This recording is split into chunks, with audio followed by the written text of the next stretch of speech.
keep that open mind. Don't close any doors. You don't know when new ones will just pop up, and open up for you. So try to keep that open mind. If you feel yourself like, I felt like I was getting stuck. I felt like I was getting in a rut. To get out, you have to change behaviors, change what you're doing to get out of that. You can't keep doing the same things. You can't keep applying to the same, type of jobs, the same type of way with the same CV and the same resume. You have to change something up. All right. Well, welcome everyone to the Happy PharmD podcast. Today I have a special guest, one of our pharmacists that we've connected with in the past through the Happy PharmD.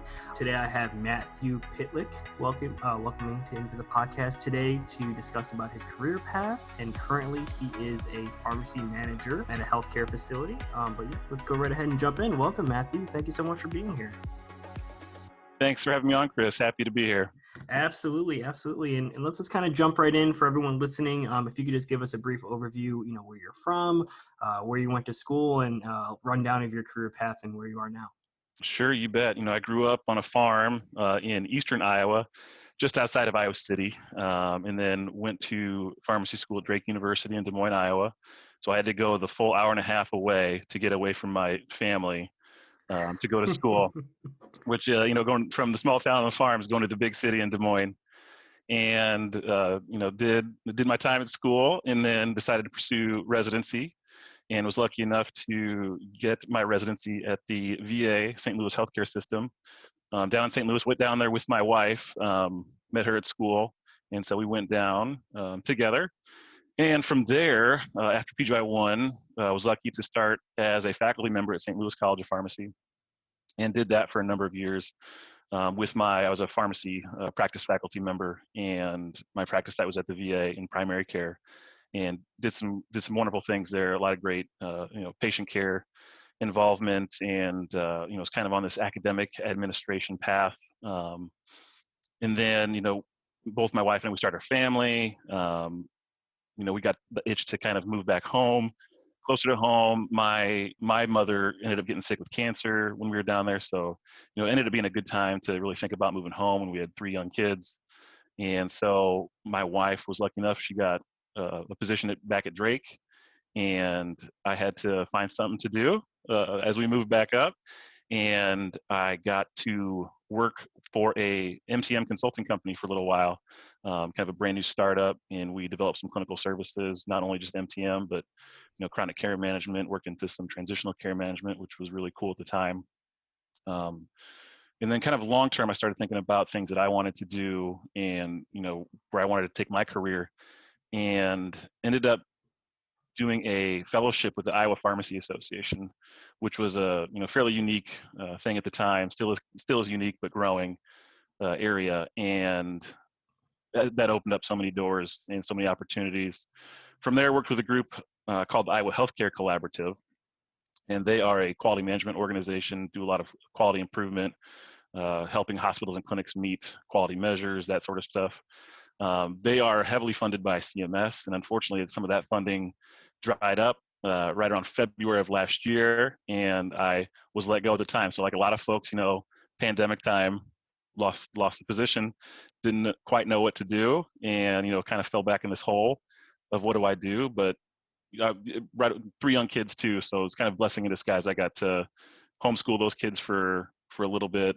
They probably didn't like it all that much, but I sure did. And then when they go back to school in Iowa, we're lucky enough to have it open back up a little bit, and kids back in school.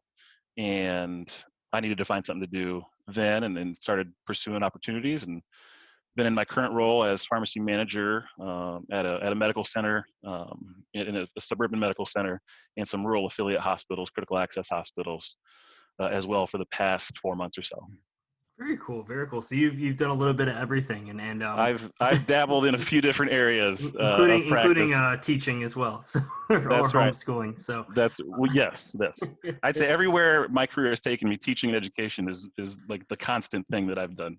Gotcha. Okay, and for those listening, I guess, how did you like the difference between a residency and fellowship, since you've done both? Yeah, it was and 10 years apart. And it was, they're very different things. They're very, very different. Residency prepares you to be a practicing pharmacist clinician at a higher level. The fellowship, of course, there's a few different types of fellowships. I'd say the two broad categories right now. You have your, the pharmaceutical industry fellowships. Of course, those types of fellowships that prepare you to be in pharma, medical science liaison, that sort of roles, which was not my role, not my fellowship. My fellowship was in association management, which is a growing area in fellowship, is what they're terming it. And that, it prepares you for a few different things. One, association management, but also a career in, regulatory affairs, advocacy, legislative affairs, that sort of stuff. But also education within, an association type setting, or any type of education that you can think of thereof for an organization. But it opens up so many doors. You meet so many different people. And that's one of the reasons I decided to pursue that fellowship at the time, when I didn't really know quite what I wanted to do for the next, quarter of my career. No, and I think that brings up a good point, though, right? I was going to ask you, actually, like, you made a lot of transitions, right? So how did you come to terms? You kind of went to MTM, and then you made a transition again, and how did you decide? And I know, unfortunately, with the position having, with the funding and everything, that's, you can't control that, right? But how did you make up your mind? Like, what you wanted to do, and whatever you made all the, and I feel like, and I'll back up really quick. I feel like it's pretty normal for people to want to change up what they've been doing, even after 5 years or longer potentially, but possibly even sooner. You might just want to do something different. Did you kind of feel like it was that perspective, or was it just that different opportunities kind of arose? Or Yeah, no, it's a great question, because originally I'm come from this old school mentality, from a farm, where you have one job forever and that's it, right? And that's what my parents pretty much like. My grandparents, of course, right? They did one job, that's it forever. And that's the way I thought of it going in. And now I've had so many career changes in the last, even just 3 years. But yeah, I got an opportunity, and looking, at the time you're in it, you don't think of it as an opportunity. You think it's, you're in a hole, you're stuck, you can't get out of it, right? But look back on it, it's an opportunity. And I'm trying to find a way in this transition from St. Louis back to Des Moines, where I'm not finding kind of what I want to do, or not finding, the things, remote work wasn't a big thing, then, even just 3-4 years ago. So those possibilities of doing things like that weren't opening up. And so really what I did, I created this, it's not really a dream board, but that's the term I'm going to use. But it's just, if I had a perfect career, what would it look like? And I wrote down the things that I want to do, and the way it shook out ended up looking like an association management position. And this was before, right at my transition time from St. Louis to Des Moines, and prior to when I started at the MTM consulting company. And I really thought it was hard, at least from the time when I was, serving the profession and doing, working with the different associations for my time as a faculty member. Those positions are hard to come by. Those don't just open up every day. You got to, do some great work to be able to work yourself into those. And so I thought I would do that at some point, and didn't really pursue it at the time.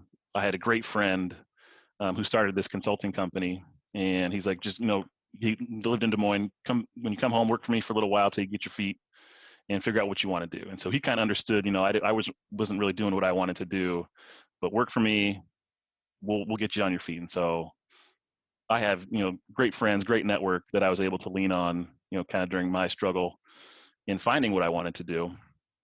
And then, lucky enough, I also have a great friend that works for the Iowa Pharmacy Association still. He encouraged me to apply for that fellowship, and I blew him off originally. Totally blew him off. And my wife, bless her heart, she, like a week later says, you're pretty grumpy around the house every once in a while. Why don't you start, thinking about, pursuing some of these opportunities? They're not going to come along every day. And if I could just pause you there quick, what was the reason that you initially were like, nah, I don't want to do that? Why is a 10-year vet going to go back to do a fellowship? Gotcha. Right. Yeah. You're going to take, a quarter pay, do, 4 times as much work for what? Right. And that was my initial thoughts. Okay. And I did, I think people would think of it as a step back. And then as I thought about it more, it definitely was not that. It was the way to, take maybe a step back to take 4 steps forward. Yeah, I was gonna say it was almost a way, in a way. It sounds like your wife maybe was pushing to invest in yourself a little bit, Yes, which is absolutely. you kind of have to look at it, for those out there who maybe are considering it, or any other options, even for to improve their current position potentially. Sometimes it's investing in yourself first before you can go 4 steps forward, Absolutely. or like you put it. Absolutely.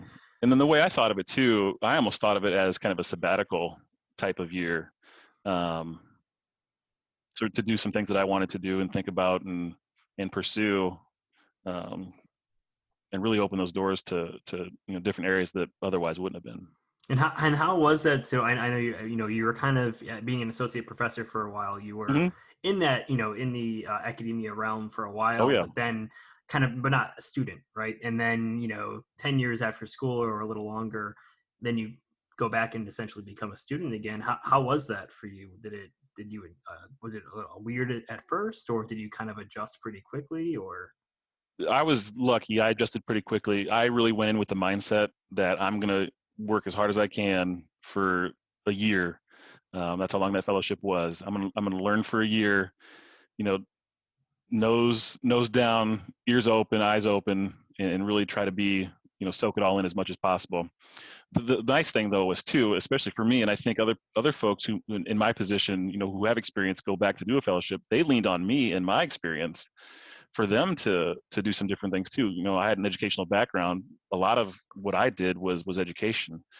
We started study groups for board certification, a lot of webinars, a lot of outreach to colleges, even more so than what they kind of normally did. And I was able to do some of those things, that I developed over the course of my career as a skill set for them.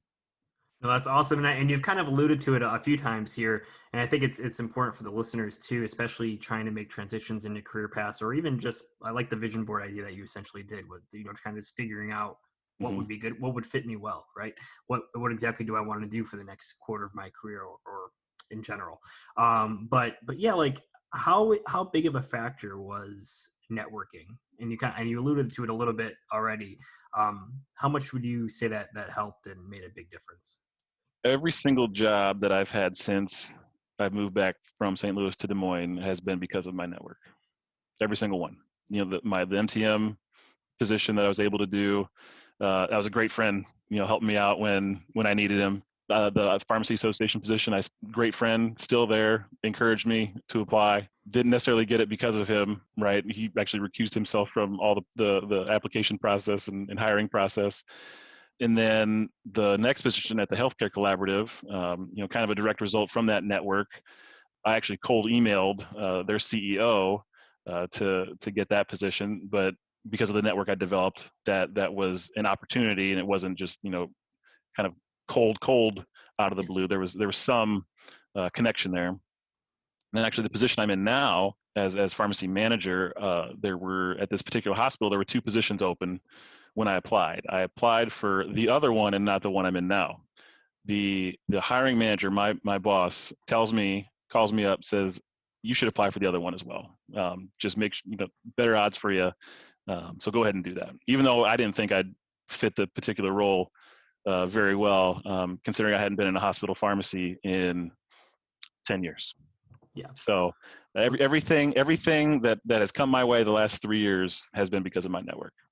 And actually, that brings up a great point there. You kind of had that self-doubt of, because I haven't been in hospital, Oh right? yeah. Or in a while, that there's no, I wouldn't fit for this role, right? And I feel like we have a lot of clients and a lot of just pharmacists out there who are listening, who probably are like, there's no way. I mean, I would love to do this position, right? I could apply for it. Hmm. But I haven't done it, maybe since rotations, or maybe haven't done it really at all. How did that, how did you kind of get over that barrier of? Sure. So really having somebody encourage you to do that, right? A friend, in this case, my new boss, really encouraging you gives you that confidence. Maybe with the self doubt that you have, when somebody else sees something in you that you don't see, that gives you that confidence.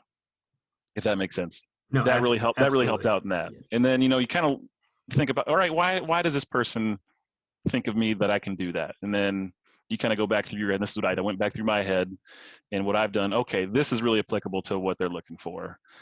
They don't need me to be a hospital pharmacist. They need me to be a manager and be a leader within that department. So I don't have to lean back on some technical skills that I've lost many years ago.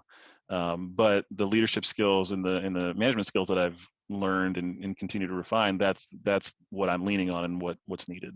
Absolutely. No, I love that. And kind of for listeners out here, since we kind of went through your whole transitional phase and all the positions you've held, if you don't mind, we can kind of break it down by each one, just for those listening who might be interested in a particular one that you've done, and you obviously have a wealth of knowledge in each category that you experienced it personally.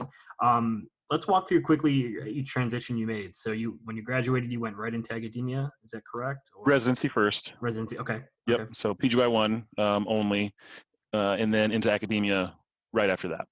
Okay. And I guess that kind of connects to the prior question, right? So in terms of, is it necessary, you don't have the experience, right? So for those who might be doubting academia, I didn't do a residency and it, it is true. It can be hard to fall into that, find a position in academia, of course, and networking plays a big role.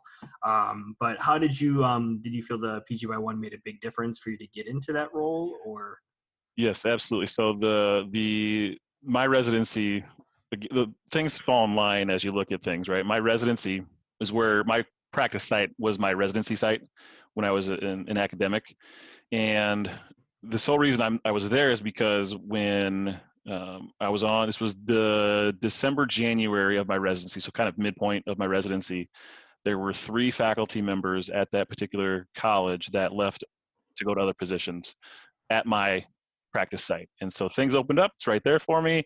I can pretty much take it if I wanted it, with that bit of experience that I had, and things were just right there for us. And I don't think I said this initially, but I had planned on being in academia as a student. That's what I wanted to do. I was going to ask you that, actually. I was going to be a teacher. And even before, wanting to be a pharmacist, I was going to be a teacher, like a high school teacher, football coach, that sort of stuff. That was my idea. And I had a mentor in high school tell me that's not a good idea. Do something else. so that's how I got into pharmacy, but still wanted to be a teacher. And so in pharmacy school, I tried to do some things, extracurricular, and even academic curricular to kind of position myself for an academic type of position in the future. But I think in terms of, depending on what you want to do academically, if you want to be a pharmacy practice faculty member, to do it quicker, of course, residency is going to be the route to do that. There's just to compete in that marketplace, a PGY1 is going to be required for the most part. PGY2 for some specialty type positions is going to be required as well. That's just the way it's going to be, unless you have significant years of experience, which I've seen as well during my time. But those folks tend to, they have many years of experience, usually at least 5 to 7 to start with, and are highly respected within their field. And they're not just practicing; they're also networking, presenting at meetings, going to different meetings, involved in different organizations and associations, and involved in their communities, not just pharmacy wise or healthcare wise. They're just involved members of their community. They tend to be so. That tends to be that person that's going to be in an academic field or try to work towards an academic type of position. Gotcha. Okay. No, I think that's very encouraging though. So if if you're well-rounded and you're involved in multiple things and not just sticking to one thing, and you have the experience, you maybe, trying to make a career change after 10 years or out of school or even longer, it's still possible, even if you don't want to do the residency, as long as absolutely. Obviously it could be a little more difficult, but it's still doable, which I think is awesome as well. Right. And that's just one area of academia. Of course. The pharmacy practice, right? There's also, if you want to go back to school and get a PhD, you can absolutely get an academic position. They're hurting for PhDs in schools right now. They need those. And so if you get a PhD in, pharmaceutical science or social administrative sciences, you can pretty much, guarantee, as long as you're not geographically limited to somewhere, to get a position at some point. And even, if we think non-residency, not, non-PhD, not going back to school, working in the experiential area, having experience, it says it's in itself, right? Experience in the experiential office goes a very, very long way to get students those IPPs and APPs Absolutely. that they need. So there's a wealth of opportunity, and as long as you position yourself and kind of market yourself in a certain way, opportunities are going to open. No, I 100% couldn't agree more. And I'm glad you kind of covered all there's, when someone thinks academia, they might just be thinking teaching, right? And there's so many other There's so much parts, right? There's a lot more pieces to that puzzle. So, and then so after you did that for a while, I think you made your transition. Was it around 2017? Is that correct? Yeah, so that's the transition. My wife, they got a position at Drake, kind of her dream position. And so it's hard to turn that down, right? When to say to my wife, you can't have your dream position until I get mine. And like I said, we had 3 young kids at the time, and my mom gets sick with a pretty aggressive cancer. Luckily, she's still with us and has beat it, but at the time we didn't know, and so it's a good time to move. And I used to tell people this story, and it's not it's like half truth. That my wife got a position at Drake, and I was waiting for my call to come, and it never came, which isn't that true. I just say it usually to make myself feel better. But I had opportunities to get a position, and for a few different reasons it didn't work out. In some of those positions there were better candidates, and others I wasn't really into, but still applying for, even though it's not really what I wanted to do, and things just didn't work out. Yeah. Mm-hmm. And so I start applying, getting kind of this rut, and that's where I talked about getting stuck. And probably at the time, Happy PharmD would have been a great resource for me to go to, and get a coach and work on these things with. But at the time, I didn't know, and I kind of I get in my rut, get stuck, get in a struggle, and I probably burned out a little, starting to burn out a little at the time too, and that's when I get my vision board, get my dream board going of, all right, you had 10 years, almost a decade. What are you gonna do the next decade? What do you really want to do? If you don't mind, where did you get that idea to do a vision board from? I really just thought of it. I didn't go to, a podcast didn't tell me to do it. I didn't read a book at the time. Just thought, write it out, because you just can't keep it in your brain. You're going to lose something, forget something. You're not going to be able to connect dots and find a picture. You got to be able to get it out. Gotcha. Okay, gotcha. So you wrote out that board, and yeah. And so I get it out, and I write down the things I want to do. Education's always been very important to me, so that was kind of number one piece. No matter where I'm at, I want to be an educator, be a teacher. And then other things, I had been getting involved with advocacy and legislative issues in Missouri and in St. Louis, and so I loved doing that. That was awesome. I wanted a piece of that. Wanted to work with students in some capacity. I wanted to, work with pharmacists in a way to develop them professionally.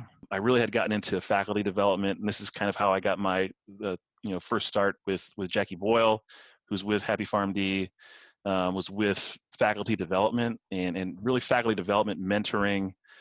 That jazzes me up, and nothing excites me more than trying to help somebody get to the next phase of their career. And all that ended up kind of looking like an association management type of position. And like I said, at the time, those were hard to come by. Didn't really think much of it. So I thought, keep applying different things, figure stuff out.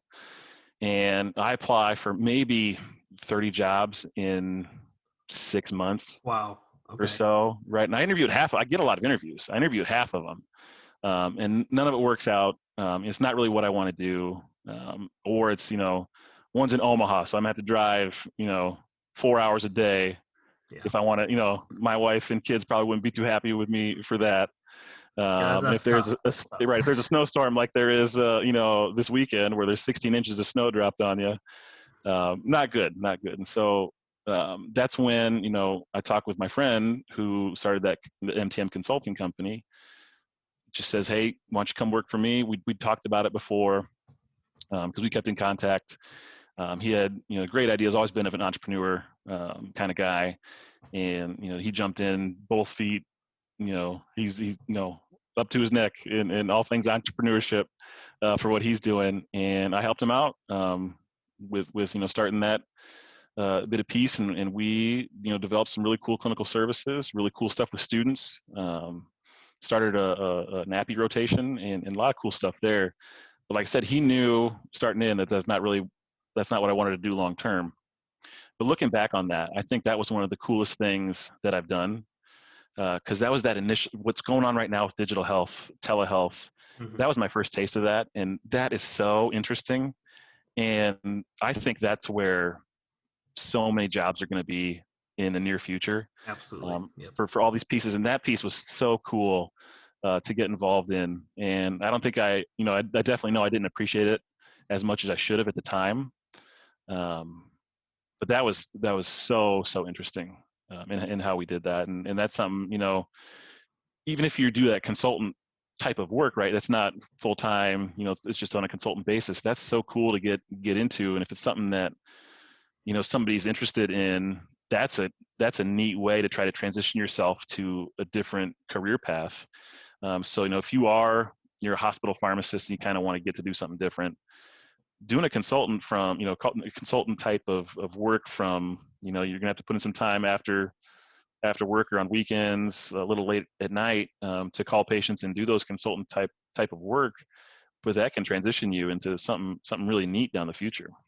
No, absolutely. And I think you hit the nail on the head in terms of, especially now, right, with COVID and the situation we're in, like remote work or doing everything, virtually now. You pretty much were getting a taste of that, like you said, back when you started. It's right. It's kind of this rudimentary, initial telehealth kind of stuff, telepharmacy. Yeah, but it's so stinking interesting. Yeah, no, and I think you're right. I think that is like the way for the future. I think it's definitely gonna, if anything, it's just gonna keep exploding. It's just gonna keep growing like crazy. So right. We see all these telehealth companies now that are doing their IPOs, and they're going public, and it's just that's the wave of the future. It's gonna grow, continue to grow. That I would highly consider anybody, if that's something that interests you, start in a consultant type of position to get experience, network, and then you can pretty much start applying from there and trying to get yourself a foot in the door. Absolutely.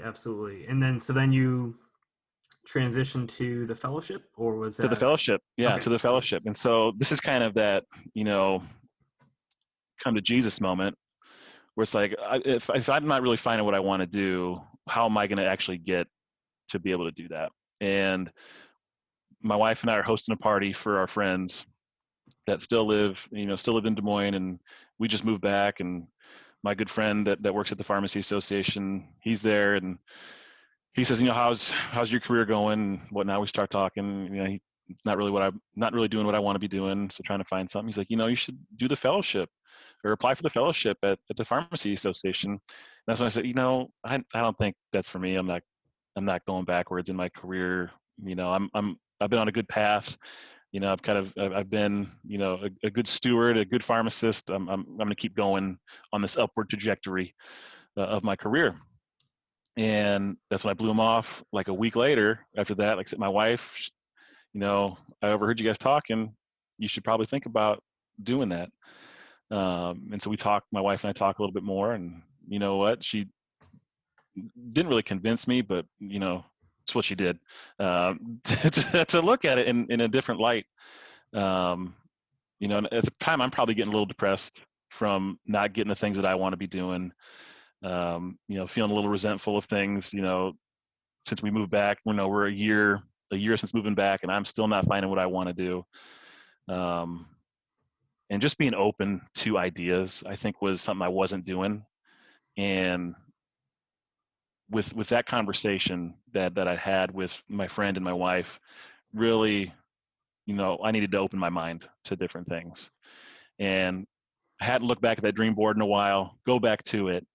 And, if this is something that you really want to pursue in association management, and this is something that you think you'd be good at and enjoy, and this be kind of a calling for you, you're going to have to put in the effort and the work and go back and do this fellowship. And I always say, go back and do the fellowship, but it's not really that. It's a career choice and a great opportunity. to not only learn association management, but meet great people and open new doors that, like I said, would otherwise they wouldn't even exist, let alone be closed. Yeah, yeah. No, I mean, thank you so much for walking through all the pieces of where you started in your career and where you are now, and reflecting on it. I think it really will help a lot of people listening, especially where I think it's very relatable. A lot of the situations you've been in, and just how you looked at them and reflecting back. I think it's super helpful. For those listening, though, any last few words of encouragement as we close up here, who maybe just kind of stuck. They just don't know where they want to go, moving forward next in their career. They could be a couple years out of school or 20 years out of school. Yeah, absolutely. No, keep that open mind. Don't close any doors. You don't know when new ones will just pop up, and open up for you. So try to keep that open mind. If you feel yourself like, I felt like I was getting stuck. I felt like I was getting in a rut. To get out, you have to change behaviors, change what you're doing, to get out of that. You can't keep doing the same things. You can't keep applying to the same, type of jobs, the same type of way, with the same CV and the same resume. You have to change something up and talk to people. You have to talk to people. Mine was my, wife and good friends and network. You have to be able to talk to those people and, be open and honest with them and yourself. Because when I found myself stuck in my struggles, it's when I wasn't being honest with myself, in terms of things I wanted to do and how I was going about those things. Yeah, those are the main things. Don't be afraid to think you're going backwards in your career. Go back and do a fellowship. That has been the best thing I've done in my career. Not just in terms of opening new doors and meeting people, but in the gratifying work that you get to do. That was my favorite time of my career so far, is that 1 year of that type of work, and I'm hoping to eventually get back to that at some point. I love what I'm doing now, but eventually hope to get back to association work at some point. But don't be afraid to do those things. The association positions, those fellowship positions are opening up more and more. I think a lot of them are at state pharmacy associations, and they've seen value in it. But a lot of national pharmacy associations now have these types of positions. They're marketed kind of like residencies and immediately postgraduate, but I think any association would welcome the opportunity to at least interview, if not hire somebody with some experience and can bring value, especially if you're a member of that association. Awesome, Matt. No, thank you so much for joining us today. I mean, I really appreciate it. Thanks again. You bet. Appreciate it anytime. And if you don't mind, if anybody wants to reach out to me, I'd be happy to give my email and whatnot to you guys if somebody wanted to reach out to me and chat. What would be the preferred method to reach out to? Sure. Probably my email, my Gmail. It's matthew.pitlick@gmail.com. Awesome. Thank you so much, Matt. I appreciate it. You bet. Thank you. Hey, everyone out there. Thank you so much for joining us today on this episode of the Happy PharmD podcast. I really hope you got a lot of useful information from hearing about Matthew's past career paths, his transitions, and where he currently is. The following week, we will be doing a follow-up episode with Matt to go through a little more in detail of his prior position and his most recent position and how he was able to make those transitions happen. Again, please reach out to us with any questions. We are always here to answer any questions or concerns or any thoughts that you guys have, and we really appreciate you guys listening in. See you next time.